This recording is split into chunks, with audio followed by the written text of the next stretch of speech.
आदित्याज सोमाज मंगलाज बुधाज च गुरु शुक्र शनिभ्यश्च राघवे केतवे नमो नमः ஆதித்யாதி நவகிரகங்களை வணங்குகின்றேன். என்னுடைய குருநாதரையும் பரமகுரு பரமானந்த குரு பரமேஷ்டி குருநாதரை வணங்குகின்றேன். உலகம் முழுவதும் வாழக்கூடிய என் அன்பு பக்தர்களே, என் அன்பு நேயர்களே, அக்டோபர் மாத ராசி பலன்கள். இந்த அக்டோபர் மாதம் சூரிய பகவான் கன்னி ராசியிலே சஞ்சாரம் செய்கின்றார். ஒரு 15 நாள் கன்னி ராசியிலும் ஒரு 15 நாள் துலாம் ராசியிலும் சஞ்சாரம் செய்ய இருக்கின்றார். அதோடு கூட சூரியன் புதன் கேது, பொதுவாகவே கேது சூரியன் அவ்வளோ சிறப்பு கிடையாது. அதே போல் புதன் கேது. அப்போ இந்த சூரியன் புதன் கேது சேர்க்கை கன்னி ராசியிலே நடைபெறுகிறது. சுக்கிர பகவான் ஆட்சி பலம் பெற்றிருக்கின்றார். அதே போல் இந்த மாதத்தின் கடைசியில் குரு பகவான் வக்ரம் அடைய இருக்கின்றார். செவ்வாய் மிதுனத்திலே அமைந்திருக்கின்றார். சனி கும்பத்திலும் ராகு மீனத்திலும். இந்த மாதம் முழுவதும் சனி பகவான் வக்ரகதியை தொடர்ந்து வக்ரகதியிலேயே நிற்கின்றார். அப்போ இந்த அக்டோபர் மாதத்தை பொறுத்தவரையிலும் 4 கிரகங்கள் வக்ரகதி: குரு, சனி, ராகு, கேது. கிரக சேர்க்கை, முக்கியமான கிரக சேர்க்கைன்னு பார்த்தா சூரியன் கேது அல்லது புதன் கேது. அப்போ ஆட்சி பலம் பெறுகின்ற ராசியாக துலாம் ராசி அமைகின்றது. அப்போ இந்த கிரக அமைப்புகளை கொண்டு இந்த மாதம் உங்களுக்கு எப்படி இருக்கும் அப்படிங்கிறத பார்க்க போகிறோம். வாருங்கள் பார்க்கலாம். அன்பார்ந்த மிதுன ராசி நேயர்களே, மிதுன ராசி நேயர்களே, இந்த மாதம் அக்டோபர் மாதம் சிறப்பான மாதமாக உங்களுக்கு அமைகிறது. நல்ல வருமானம் வரக்கூடிய மாதமாக அமைகிறது. பொதுவாகவே மிதுன ராசினாலே கேட்க வேணாம், பண கஷ்டம் பண கஷ்டம் பண கஷ்டம். தொழிலெலாம் எதுவுமே செய்ய முடியலைங்க சாமி. நம்ம ஒவ்வொரு மிதுன ராசியும் பார்க்குறோம். எனக்கு தெரிஞ்சு ஒரு 30% மிதுன ராசி என்பவர்கள் ஒரு நல்ல பெட்டரான சூழ்நிலையில் இருக்கிறாங்க. வெளிநாடுகளில், வெளி ஊர்களில், வெளி மாநிலங்களில் ஒரு 30% மிதுன ராசி என்பவர்கள் பரவாயில்ல. பிஸ்னஸ் ஆகட்டும், இல்லை family and health, job, income, okay, good, well and good. Balance இருக்கக்கூடிய 70% மிதுன ராசி என்பவர்கள் படாத கஷ்டப்பட்டு இருக்காங்க. இன்னும் கூட செட்டில் ஆக முடியல அவங்களால. அந்த அஷ்டம சனியில் வந்த கஷ்டம் இன்னும் கூட ஒரு பர்மனெண்ட் சொல்யூஷன் அவங்களுக்கு கிடைக்கல. ஒரு பர்மனெண்ட் ரிலீவ் அவங்களுக்கு கிடைக்கல. இன்னும் ரிலீவ் ஆர்டர் அவங்களுக்கு வரல, அப்படி கூட சொல்லுங்களேன். அந்த அளவுக்கு சிரமப்படக்கூடிய மிதுன ராசி என்பர்கள். ஏன்னா நிறைய மிதுன ராசி பிஸ்னஸ் பண்ணக்கூடியவங்க, குறிப்பாக கனிம வளங்கள், க்ரஷர்ஸ் வச்சு நடத்தக்கூடிய, என்னால் க்ரஷர் நடத்த முடியல சாமி, கொடுத்துடலான் இருக்கேன், லீஸுக்கு கொடுத்துலான் இருக்கேன், இல்லை யாராவது எடுத்து நடத்தலான் இருக்கேன், நான் தேடிக்கிட்டு இருக்கேன் சாமி அப்படின்னு சொல்லக்கூடியவங்க நிறைய பேர். குவாரிகள் வச்சுட்டு இருப்பாங்க. நாம் நினச்சிட்டு இருப்போம் குவாரிகள்லாம் பெரிய பிஸ்னஸ், அது நல்லா இருக்கும். பட் அது அவங்களாலையும் பெருசாக செய்ய முடியாது, சாதிக்க முடியாது. அதெல்லாம் ஒரு ஜாதக அமைப்பு. நானே ஏதாவது கொடுத்துடலான் இருக்கேன் சாமி, இல்லை லீஸுக்கு கொடுத்துட்டு நிம்மதியாக வரதை வச்சுட்டு போகலான் இருக்கேன். அதை போல் தொழில் அமைப்புகளிலே கூட போரும். நமக்கு இந்த பிஸ்னஸ் நமக்கு போரும், யாராவது வந்தால் கொடுத்துட்டு நம்ம நிம்மதியாக உட்காந்துக்கலாம் அப்படிங்கிற மனநிலையில் தான் மிதுன ராசி என்பவர்கள் இருக்கின்றார்கள். மொத்தம் காப்பாற்றணும், தொழிலை காப்பாற்றணும், தொழிலை விட்டுடக்கூடாது. ஏதோ ஒரு வகையில் நாம் செய்கிறோமோ இன்னொருத்தரும் செய்கிறானோ பிஸ்னஸ் நடக்கணும். நம்மளை நம்பி 10 குடும்பம் பிழைக்குது, ஒரு 100 குடும்பம் பிழைக்குது, 100 பேர் வேலை செய்கிறாங்க.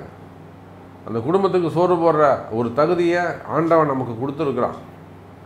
அதை நம்ம கெடுத்துக்கக்கூடாது அப்படின்னு முயற்சி செய்யக்கூடிய மிதுன ராசி என்பர்களே.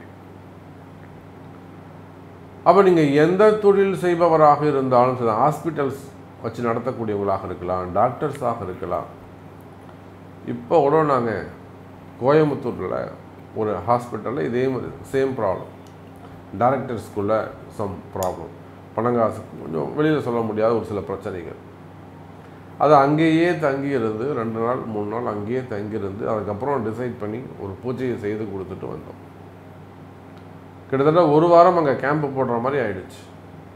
அது மாதிரி இப்போ டாக்டர்ஸாக இருக்கலாம், ஹாஸ்பிட்டல்ஸாக இருக்கலாம், இன்வெஸ்டர்ஸாக இருக்கலாம். நான் என் பணம் போட்ட சமயம் முதலீடு மாட்டிக்கிச்சு, நல்லா பிஸ்னஸ் தொழில் பண்ண முடியல, என் பணம் போய் உள்ளே மாட்டிக்கிச்சு சாமி. அது சின்ன வயசு பசங்களாக இருக்கலாம், பெரியவங்களாக இருக்கலாம், ஷேர் மார்க்கெட்டாக இருக்கலாம், ஸ்டாக் மார்க்கெட்டாக இருக்கலாம், அல்லது அதில் வரக்கூடிய வீண்பழி அவமானங்கள், நீதானே கொடுத்த, நீதானே செஞ்ச, நீதான் பண்ணணும், எல்லாத்தையும் தூக்கி உங்கள் தலையில் போட்டுருவாங்க, நீதான் பொறுப்பு, நீதான் கொடுக்கணும் அப்படின்னு உங்களை பொறுப்பாக்கிடுவாங்க. அப்போ அந்த மாதிரியான பிரச்சனைகளாக இருக்கலாம். செய்தொழிலில் வரக்கூடிய பிரச்சனைகள், குறிப்பாக கடன் சுமைகள், கடன் பிரச்சனைகள். இந்த கடனை என்னால் அடைக்கவே முடியலைங்க சாமி, கடன் பிரச்சனை தாங்க முடியலை, அப்படி அந்த கடன் சுமைகள் பிரச்சனைகளாக இருக்கலாம்.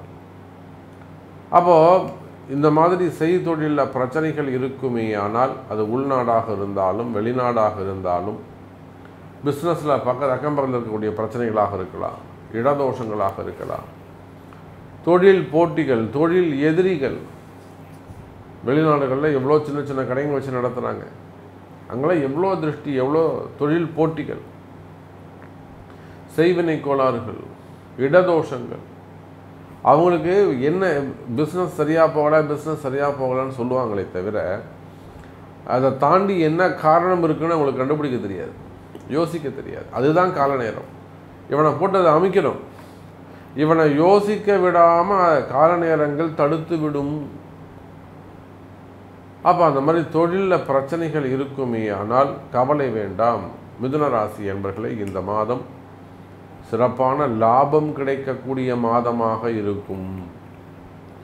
லாபாதிபதி செவ்வாய் பகவான் உங்கள் ராசியிலே சஞ்சாரம் செய்கின்றார். 11க்குடையவன் 6, 11க்குடைய செவ்வாய் உங்கள் ராசியிலே சஞ்சாரம் செய்கின்றார். நீங்கள் எந்த தொழில் செய்பவராக இருந்தாலும் லாபம் அதிகரிக்கும். அதே சமயத்தில் கடன் சுமைகள் குறையும், கடன் சுமைகள் குறையும். கவலை வேண்டாம் மிதுன ராசி என்பர்களே. அதே போல் வரவேண்டிய பணங்காசுகள் இருக்குமே ஆனால் அதெல்லாம் வந்து சேரும். நான் 40 லட்சம் வரணும், 4 கோடி வரணும், 8 கோடி வரணும், அங்கே கொடுத்து வச்சுட்டேன் சாமி, இங்கே கொடுத்து வச்சுட்டேன் சாமி. லீகலாகவே அதை வாங்கிறதுக்கு வாய்ப்புகள் உண்டு. சட்டப்படி சட்ட ரீதியாகவே ஜாதக ரீதியாகவும் அதை வாங்கலாம், சட்டப்படியாகவும் அதை வாங்கலாம். அப்போ வராத பணங்காசுகள் ஏதேனும் இருக்குமே ஆனால் அந்த வராத பணங்காசுகளை கூட மீண்டும் வருவதற்கு, வந்து சேருவதற்கு வாய்ப்புகள் உண்டு. அதுக்கெல்லாம் வழிவகைகள் இருக்குது. கவலை வேண்டாம் மிதுன ராசி என்பர்களே. அதே போலத்தான் வேலை, உத்தியோகம், வேலை வாய்ப்புகளை பொறுத்தவரையில் மிதுன ராசி என்பவர்களை இந்த மாதம் வேலை கிடைக்கும். குறிப்பாக எனக்கு வேலை போச்சுங்க சாமி, வேலை இல்லாமல் இருக்கிறேன், அந்த மாதிரி சொல்லக்கூடிய வேலை இல்லாமல் இருப்பீர்களேயானால் வேலை வாய்ப்புகள் உருவாகும், புதிய வேலை வாய்ப்புகள் உருவாகும். கவலை வேண்டாம் மிதுன ராசி என்பர்களே. அதே போல் இடமாற்றங்கள் இருக்கும். நீங்கள் அது கவர்மெண்ட் ஜாபாக இருந்தாலும், பிரைவேட் ஜாபாக இருந்தாலும், உள்நாடாக இருந்தாலும், வெளிநாடாக இருந்தாலும் வேலை வாய்ப்புகள் அதிகரிக்கும். வேலையில் நல்ல முன்னேற்றங்கள் இருக்கும் எனதருமை மிதுன ராசி அன்பர்களே. அதே போல் வேலை செய்கிற இடத்துல உங்களுக்கு இருக்கக்கூடிய பிரச்சனைகள், ஜாப் ரிலேட்டடாக வரக்கூடிய ப்ராப்ளம், என்னால் நிம்மதியாக வேலை செய்ய முடியலைங்க சாமி, அல்லது ஒரு வீண் பழி அவமானங்களாக இருக்கலாம், ஒரு தலைகுனிவாக இருக்கலாம், அபாண்டமான பழிகளாக இருக்கலாம், இல்லை ஏதாவது ஆம்பளைங்க பொம்பளைங்க ஒரு டார்ச்சராக இருக்கலாம், வேணும்னே உங்கள் மீது குற்றச்சாட்டுகள் சுமத்தலாம், பழி வாங்கலாம், பதவி போட்டிகளாக இருக்கலாம், அல்லது ஜெயில் தண்டனைகள், சிறைவாசங்கள், அல்லது என்கொயரி போன்ற விசாரணைகள், துறை ரீதியான நடவடிக்கைகளாக இருக்கலாம். அப்போ அல்லது எதிரிகளுடைய தொந்தரவாக இருக்கலாம், செய்வினை கோளாறுகளாக இருக்கலாம், திருஷ்டியாக இருக்கலாம். இப்போ ஏதோ ஒன்று நிம்மதியை கெடுக்குது. நான் நிம்மதியாக இருக்கிறது பிடிக்கல சாமி. அப்போ ஏதோ ஒன்று நிம்மதி, அந்த ஏதோ ஒன்று தான் கால நேரம் அல்லது உங்கள் ஜாதக கர்மா அல்லது செய்வினை. அப்போ இந்த மூணில் எது அப்படிங்கிறத கண்டுபிடிச்சி அதை உரிய வழிபாடுகள் செய்வீர்களே ஆனால் நீங்கள் ஏன் கஷ்டப்பட போகிறீங்க? அப்போ கஷ்டப்படணுங்கிறது ஒன்றும் தலையெழுத்து கிடையாது. கஷ்டம் உருவாகி இருக்கு, அதை சரி செஞ்சுக்கக்கூடிய நல்ல நேரம் உங்களை தேடி வருகிறது. மிதுன ராசி என்பதை சரி பண்ணிக்கோங்க. அப்போ உங்கள் ஜாதக கர்மாவை பார்த்து அது எப்படி சரி பண்ணணுமோ பார்த்து சரி பண்ணால் நீங்கள் நிம்மதியாக இருக்க போகிறீங்க. இவ்வளோ தானே. அப்போ வேலை வாய்ப்புகள் சிறப்பானதாக இருக்கும். கடன் சுமைகள், கடன் பிரச்சனைகள் தீரும், கவலை வேண்டாம் மிதுன ராசி அன்பர்களே. அதே போல் உடல்நிலை ஆரோக்கியம். இந்த உடல்நிலை ஆரோக்கியத்தை பொறுத்தவரையில் மிதுன ராசி அன்பர்களே நல்ல முன்னேற்றம் ஏற்படும். நம்ம சின்ன குழந்தைகளுக்கு நிறைய பார்க்குறோம் மிதுன ராசியில். சின்ன சின்ன குழந்தைங்க, ஆட்டிசம் ப்ராப்ளமாக இருக்கக்கூடியவங்க, அவங்களுக்கெல்லாம் கூட ஒரு சில பரிகாரங்கள் உண்டு. அது குடும்ப சாபமாக இருக்கலாம், அல்லது ஏதேனும் ஒரு செய்வினை, வயிற்றில் கர்ப்பத்தில் இருக்கும்போதே கூட சில ப்ராப்ளம் ஏற்பட்டிருக்கலாம். அப்போது அல்லது ஒரு வயசானவங்க இருக்காங்க, ஒரு மிடில் ஏஜில் இருக்காங்க, அவங்களுக்கு ஒரு ஹெல்த் இஷ்யூஸ் வருது, டாக்டர்கிட்ட போகிறீங்க, செக் பண்ணுறீங்க, எந்த ப்ராப்ளமும் இல்லைங்கிறாங்க, ஆனால் ட்ரபுள் இருந்துக்கிட்டே இருக்குது. இதெல்லாம் இந்த மாதிரி நிறைய இந்த ஹெல்த் இஷ்யூஸை பொறுத்தவரையிலும் நிறைய விஷயங்கள் நம்ம சொல்லிக்கிட்டே போகலாம். ஒன்றுத்துக்கும் இன்னொன்றுக்கும் கனெக்ட் ஆகும். அப்போ உங்களுக்கு என்ன பிரச்சனை, நீங்கள் எந்த சூழ்நிலையில் இருக்கிறீங்க, உங்கள் உடம்பு சரியில்லாததுக்கு உண்மையிலே நோய் தான் காரணமா, இல்லை வேறு ஏதேனும் மறைமுகமான பிரச்சனை இருக்கா அப்படிங்கிறது உங்களுடைய பிறப்பு ஜாதகம் தான் பேசும். அப்போது ஹெல்த் இஷ்யூஸ் இருக்குமே ஆனால், ஆரோக்கிய குறைவுகள் இருக்குமே ஆனால் அவையெல்லாம் சரியாவதற்கு வாய்ப்புகள் உண்டு மிதுன ராசி அன்பர்களே. அதே போல் குடும்பம், கணவன் மனைவி இடையே வரக்கூடிய பிரச்சனைகள், விவாகரத்து சம்பந்தப்பட்ட பிரச்சனைகள், வம்பு வழக்குகள் இருக்குமே ஆனால் எப்படியாவது எங்கள் வீட்டுக்காரரை என் கூட சேர்த்து வைங்க சாமி, எப்படியாவது என் மனைவியை என் கூட சேர்த்து வைங்க. அல்லது குடும்ப பிரச்சனைகள், குடும்ப தகராறுகள், சொத்து பிரச்சனையாக இருக்கலாம், வம்பு வழக்குகளாக இருக்கலாம், இடப்பிரச்சனையாக இருக்கலாம், அண்ணன் தம்பிங்க பிரச்சனையாக இருக்கலாம், சித்தப்பா பெரியப்பா பிரச்சனையாக இருக்கலாம். இப்போ வம்பு வழக்குகள் இருக்குமே ஆனால் அந்த வம்பு வழக்குகள் எல்லாம் கூட விலகுவதற்கு வாய்ப்புகள் உண்டு எனதருமை மிதுன ராசி அன்பர்களே. மிதுன ராசி அன்பர்களே, ஒரு நல்ல நேரம் பிறக்குது, ஒரு நல்ல நேரம் உங்களுக்காக காத்திருக்குது.